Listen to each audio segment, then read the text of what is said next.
Всем привет! Сейчас я еду по Крутому проспекту. Упало дерево.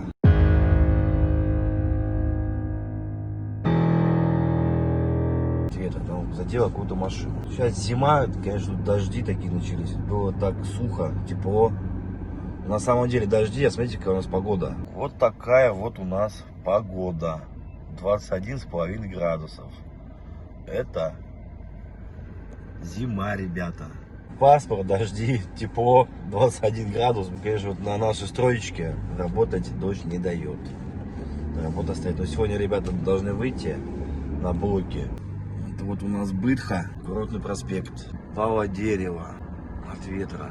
У нас впереди идут сильные дожди, уже 4-5 день. Ночью был сильный ветер. Такое большое дерево рухнуло. Чуть задело машину. Вот так вот. Теперь образовалась вот такая вот пробка. Ну, вообще, ребят, кого интересует недвижимость в Сочи, звоните, пишите, подскажу, расскажу. У нас люди вот бегают в шортах и футболке. В Сочи круто. Всем пока.